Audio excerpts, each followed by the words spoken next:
So people often respond to the notion of sketching with a little bit of trepidation. This kind of feeling of, I can't draw, there's no use in it, etc. So really this is utter nonsense. It doesn't take an artist to be able to draw rough sketches, and to be quite honest, you're missing the point of sketching if you think you have to be a master at it before you begin.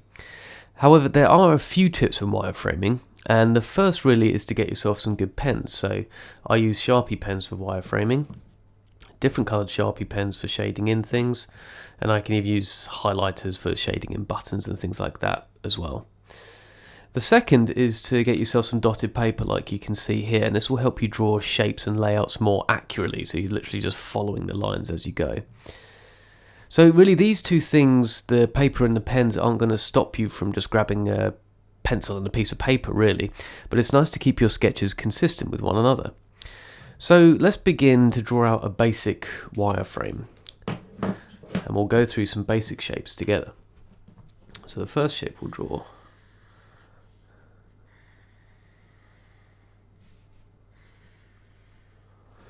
is just a simple image, and images are represented with a cross, and we'll do a heading over here, and headings are normally emphasized with an extra bold line, and then basic copy underneath is just single line.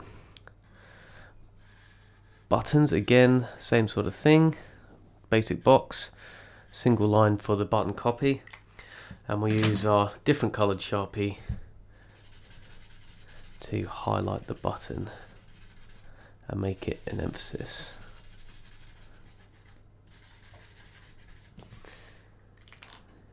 Then we can do similar things beneath that as well, so just to give you a better idea.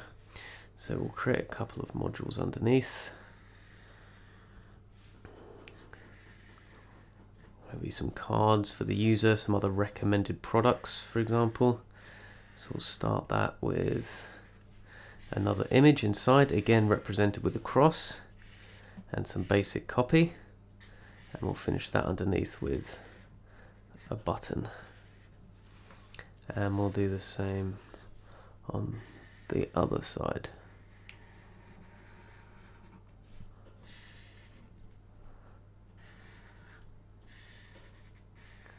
Start a card with an image, again with a cross, some basic copy, single lines, and a button with some button copy. We can try and use our highlighter here. The ink might run a little bit, but that's okay. We can just use the highlighter that for buttons, make sure they stand out.